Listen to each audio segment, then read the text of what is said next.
Okay, Rick Wells, Sheriff of Manatee County. Can you go ahead and talk about just how heinous of a crime this is? So let me start off by saying this. Every day, many of us, we wake up in the morning with our children. We have breakfast with them, we give them a big hug and a kiss, and we send them off to school, and we pray that God will watch over them until they're back in our arms again. This is the devil. When he wakes up every day, all he thinks about is how he can sexually batter another child. That's what he does each and every day. That's his mindset. I'm very fortunate that the investigators were able to collect the evidence that we needed to put this predator behind bars, because that's what he is. He's a predator. That's all he thinks about. And really, it's our job now to make sure that he remains behind those bars and he never hurts another child again. The reason why I'm holding his picture is because we have discovered some disturbing evidence. We know that there's more victims out there. So I want parents to know, if they live by this predator, if they've ever seen him before, if they think there's a possibility that he may have been around their kids alone, they need to talk to their children, because this man is the devil. Can you talk about how you came to this discovery? We were actually called out to investigate the possible sexual battery of a child. It was during the conversations with her and her parents that we realized that he was at a party that this young child was at. And this child was lured over across the street to the devil's house, where we know that sexual battery occurred. So that's how we were brought in to this investigation. The detectives continued to look for more evidence, and we found it. It's disturbing. It's every parent's worst nightmare. I know the victim in this case, 5 years old. Based off the evidence that you guys were able to obtain, the age range of these other victims? Yeah, we believe that we have ages close to and maybe even older. We're still looking at a lot of information that the detectives recovered during the search warrant, but it's despicable. It really is. It's disturbing for any of us that are parents as well, because we know that they were lured into a situation where they thought they were safe, and he took advantage of them. I was going to say, can you talk about, did he present himself as like a kind neighbor, or just how did he use? That's the information that we have been told up to this point is, he's pretty much friendly. He's in the neighborhood. People know him. He knows them. So we really don't know how many more victims are out there that we're going to discover, during this investigation. We feel that there are many more that we need to talk to. Sheriff, I'm sorry, Sheriff, not to identify anybody, and we're not looking for that information, never would, but I need for you to make a distinction. Are you talking about a performance charge, or are you talking about a possession charge when you say there's... We're talking about both. We're talking about both. We're talking about, we have actual information of a sexual battery occurring on a minor. We also have evidence of pornography in his possession. This was parents dropped their child off at a birthday party, expecting that child to be safe, to be looked after. Talk a little bit about what your message is to parents about what they should be preparing their children for. This was a 5-year-old. Well, we always talk about stranger danger. We always talk about, talking to our children about the predators that are out there, those that want to prey upon young children. Look, these parents thought their kids were in a safe environment. They're at a friend's house at a birthday party, and we have to just educate our children as much as we can about how these predators work and the lengths they'll go to get them into a private setting when there's no one around. We just have to continue to stress upon our children that they have to stay with a trusted adult. I don't know who trusted this devil. We don't know that yet. We don't know how much time he's put into really working at his craft, at trying to build relationships, but we'll find that out. What would you say to somebody who maybe the parent that has a victim, a child that's a victim, and maybe they're scared, maybe they don't want their child to go through everything? I would just implore them to please reach out to us and let us talk to them, and let's put this man behind bars forever so he never does this again. I know this is a very traumatic situation for a young child. We get it. We've had to work, unfortunately, a lot of these cases, but we need to know who he victimized so we can make sure he never does it again. Sheriff, the relationship between the victim and this man's The devil? the devil. Yeah. We're not sure at this point. I don't know the relationship right now. They were at a party. They were at a party, but I don't know if the victim ever knew the devil before this unfortunate and very just before this crime took place. I don't know if they had any knowledge of who he was. This neighborhood has already said some things. Yes. Tell us about their reaction and what was that like for your guys who had to explain to the neighbors and the people around of what was happening in their backyard? Well, I mean, I think that there may have been some suspicion that maybe he was up to some things in the past, but maybe couldn't be proven. That the neighborhood families wanted us to know that they were concerned of maybe some prior crimes, and that's what we're looking into now. Is he cooperating? I somewhat. We still have a long way to go, and we will continue to present him with the evidence that we have. He doesn't really have to cooperate. We have enough. So the birthday party was Sunday? Or I'm just trying to get the timeline right. Sorry, that might not be. It was the 22nd. 22nd, so that was Sunday. Yeah. So, talk a little bit about, just how quick work this was to get this man off the street immediately, by your deputies. Yeah, I mean, it was important that we got that first phone call. So the parents took that initiative. They listened to their child, and they called us. And because of their quick action and trusting their child, we were able to make an arrest, quite quickly. And that's very important because we saved another child. They saved another child from being sexually abused, and we can't thank them enough for helping us during this investigation. Can you tell us either through work, school, or familial relationships that whether or not this man had access to other children? I can't tell you that right now. You don't know?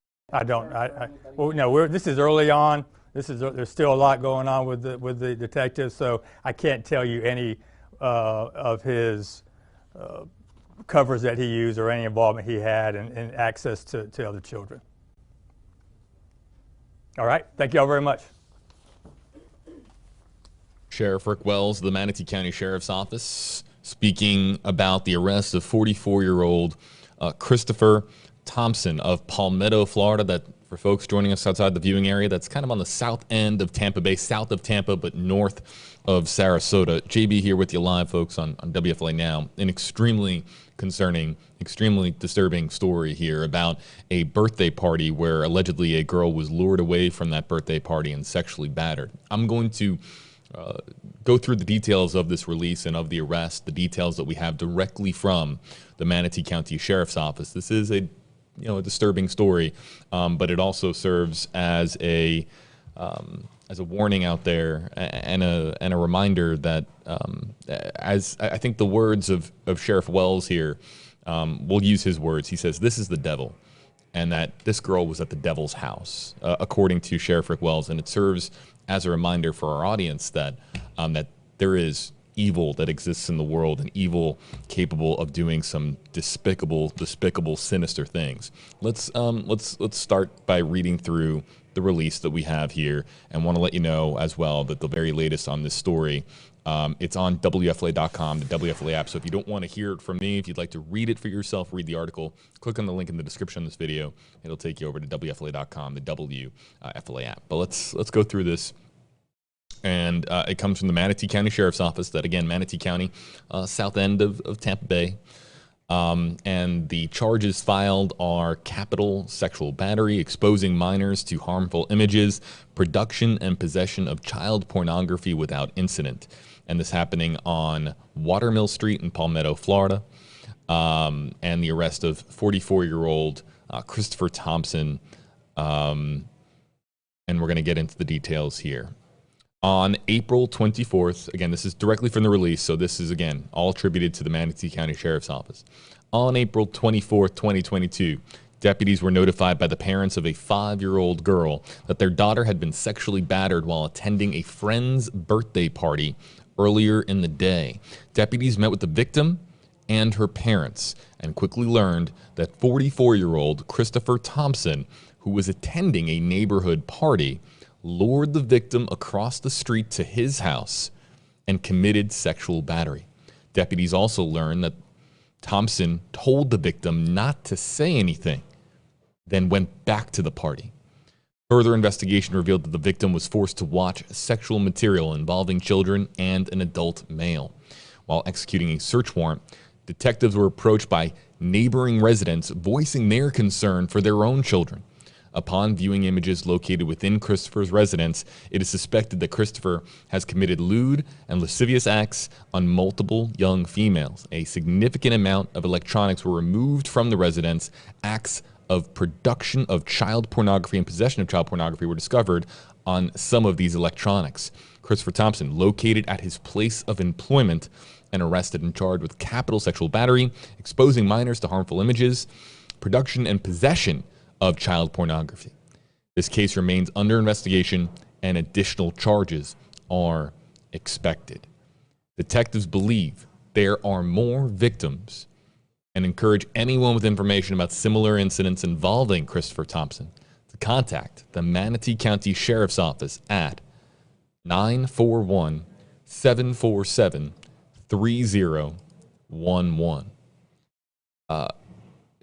We're gonna kind of unpack this for a moment, but if you're disturbed by the story, you're not alone.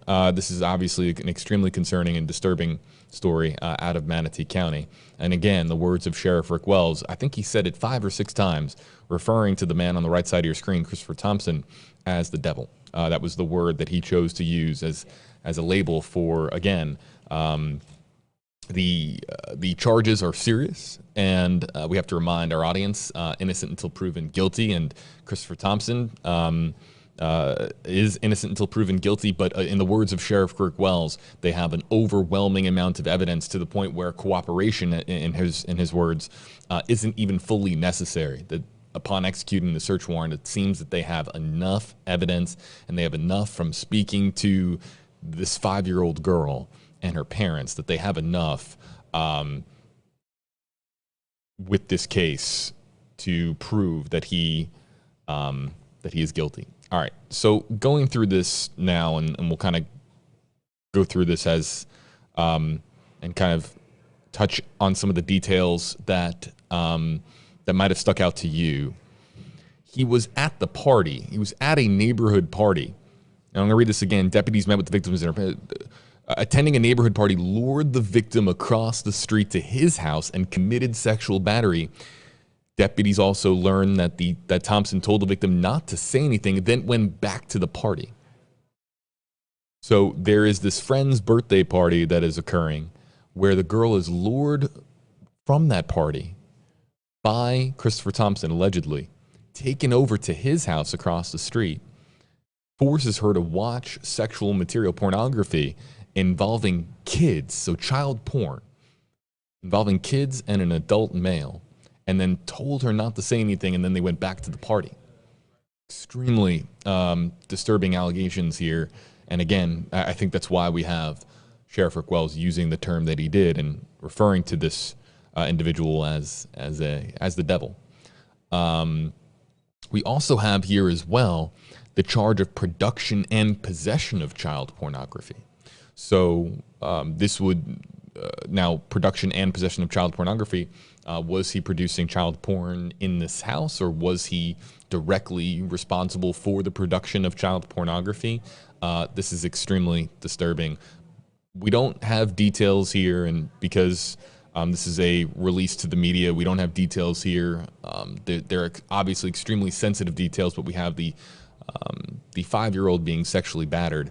Don't have too many details on exactly what that entails, but it's, of course, this is a parent's worst nightmare come to life. And then not only do you have the parents of this 5-year-old girl having to deal with this, and also and speaking to law enforcement and having to now cooperate to ensure that that these allegations stick, and that Christopher Thompson's charges, the charges against him, stick in a court of law. But we also have the parents on the block. Again, let me read this again, because this is interesting. Christopher Thompson was located.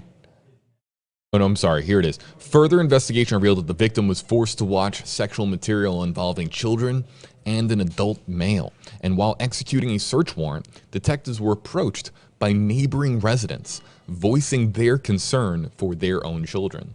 So concern within the neighborhood that if Christopher Thompson was had relationships with other kids in the block, again, we don't know at this time, is he a father to his own children? Is he living on the block as a dad? Were kids over for play dates? These are all now major questions with this story, and there being that much concern on the block that people were coming up to officers and coming up to the team executing the search warrant while it was being executed, leads to, of course, points to there being extreme concern for the acts that this individual was accused of. So I'll try to answer as many questions as I can using our hashtag system. I'm going to get to this one first. It comes in from Cheryl Jenkinson. I was trying to look this up during the press conference for you, Cheryl, and I could not find out, but this could come out in time. Cheryl Jenkinson asking, when it does populate on screen. Hold on. And this should be Cheryl's comment. Hashtag AJB, where does he work? And does he work with children? This is, of course, extremely pertinent to the story because let's not forget, in reading this release, he was arrested at his place of employment. Are kids present at his place of employment? Where does he work? What does he do? Hopefully we'll be able to get these questions answered by Allison Henning, our fantastic reporter covering that section of Tampa Bay. So we'll look for her reports tonight on WFLA.com, the WFLA app, if we find out over the course of the day where his place of employment is or was. You're being arrested at your place of employment.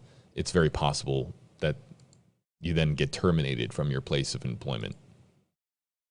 Let's get to some other questions and comments. Again, trying to be a resource for folks and try to answer. But I think the real thing, the big takeaway for this is just it's an inconvenient reminder that this type of evil exists in the world. It's a despicable reminder that this type of evil exists in the world. And so for parents out there, this was a birthday party where your kid is supposed to be safe. You're supposed to be able to have your 5-year-old daughter go to a birthday party and not have to worry about this type of evil existing in the world. But it just goes to show, this is a reminder that parents can't ever really let your guard down. It's just an extremely disturbing story about where, if this young girl's at a birthday party with a lot of children her age, of course there would be concern from other people in the neighborhood. Deeply disturbing. I'm looking for some other comments.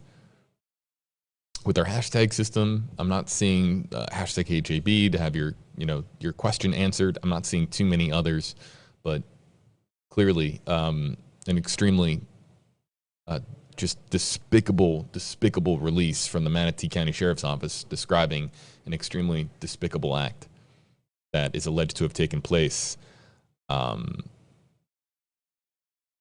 this April here in the state of Florida.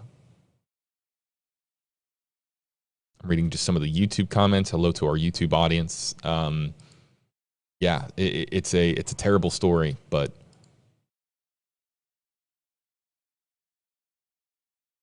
yeah. So I always remind folks when we throw out mugshots, it's really important for us, journalistic integrity, to remind you that it's innocent until proven guilty. That everybody is has a right to due process and a right to their day in court.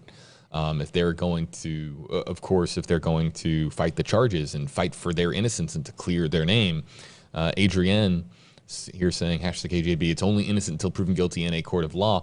Well, let me just say this: if it ever does reach a court of law, if the evidence is extraordinarily overwhelming, it is very common in situations such as this for there to be now the question is, would a deal ever be struck? Would a deal for somebody accused of such heinous behavior, would there be a deal to so that so why would a deal be offered to alleviate those who are directly victims in this case, potentially, of having to relive the experience? It depends on so many different variables and so many different factors as to whether or not somebody would be offered a plea deal in exchange for a lesser sentence. However, we just don't know what that's going to look like, and we don't know this overwhelming concrete evidence that the Manatee County Sheriff's Office is said to have. We just don't know what that looks like, and whether or not we haven't heard it all from the other side. We haven't heard from Christopher Thompson or the attorney or attorneys representing him, or if it's a public defender, whoever would be representing him. We don't know if he is going to claim innocence, but it seems as if the evidence that they have in this case is overwhelming.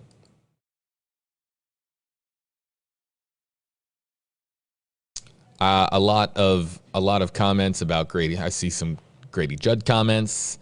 We'll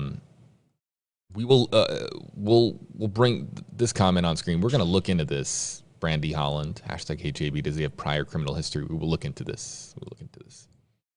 And try to get some answers for you tonight with Allison Henning. That's something that I could probably look up here while live on stream, but I want to kind of just take some more questions and comments, and then we'll have to push to our website and our app for other news that's happening right now here in the Tampa Bay area. Yeah, and I bring up this comment from Sharon. Sharon, I'm grateful that you bring this comment up. Sharon says, #AJB, the guy must have been known by the child to even feel comfortable to go to his house. The child is 5 years old and still a child. It's not the parents' fault at all. That's Sharon's comment. But I want to focus on the first part of this comment, because so many times do we hear stories of there being a child predator, and it's not the creepy person in the shadows lurking or somebody, it's someone that looks the part, so to speak. It's the neighbor next door. And I know the sheriffs say this all the time. It might sound cliche, but it really is true, that it's not always this evil monster lurking in the shadows and comes out of nowhere and takes advantage of a child. Most of the time, it is somebody that is known to the family. Again, for the 5-year-old to have been comfortable to go over to his house, and we don't know whether or not the child was comfortable going to the house. Comfort is a relative term, but we do know that the child went with him to the house, and there might have been comfort there from the child following his lead, or at least a willingness to go over there. Was there a promise of something at the house? I mean, we can't speculate. There's so many details that we don't know about this story, but it's a reminder to parents out there that these that child predators aren't those who, you know, look like something that you would see in a Netflix series or an HBO show or something like that. It's usually the person that is closer than you think to the family. One or two more before we have to get going. And yeah, I see some people in our comment section sharing this, saying, watch out, tagging people, friends of theirs, saying, hey, yeah, folks in Palmetto might want to tag friends. If you know somebody in the Palmetto area in Manatee County, you might want to tag them, share this video, send it to them in a direct message.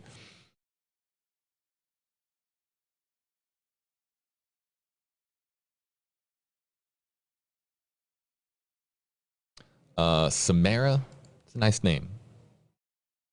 Samara Casper, hashtag HJB, how scary for the parents and kids. Prayers to all involved. She had to have known him to go to him.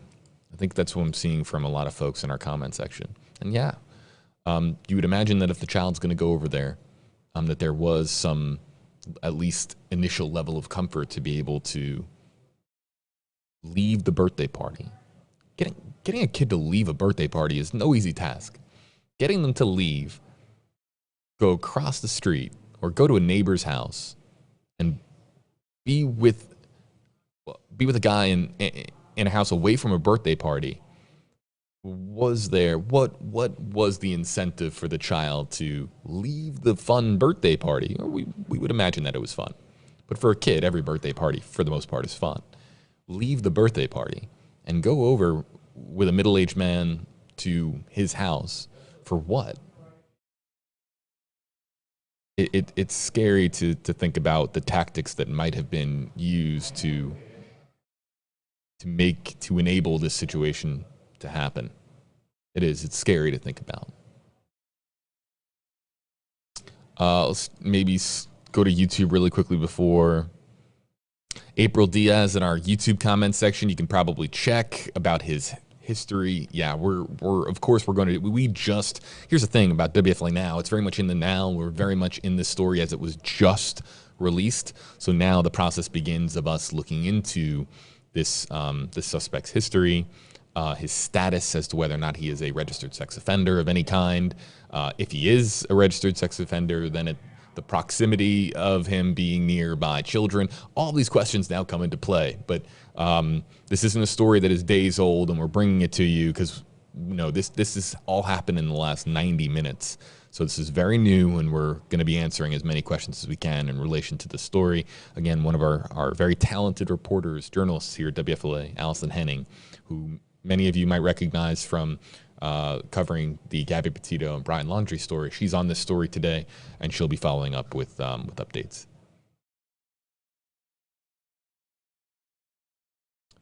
Looking for some other questions, comments.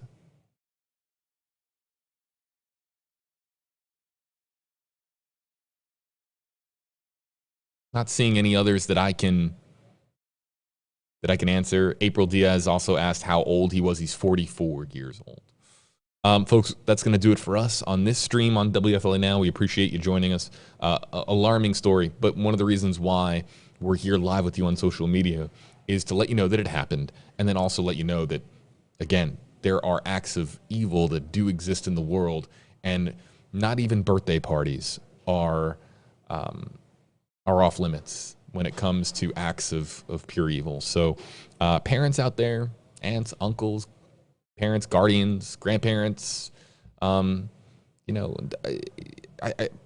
doesn't just fall on parents. You can drop your kid off at a birthday party and maybe it's it's an older brother or sister, or maybe it's your close family friends that are looking out for that child. There's a lot of trust that goes into others when it comes to parenting.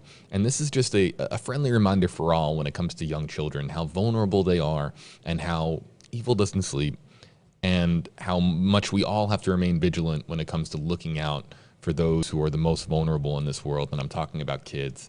So it's a story where, again, it's not a comfortable sort of conversation to have. It's not something that you're going to be itching to talk about over dinner or when you meet up with your friends. But it is a good reminder for folks out there to be, just to to be aware of the fact that this type of thing does happen, even at birthday parties for young kids like this. Folks, the latest on this story on WFLA.com, the latest in the story on the WFLA app.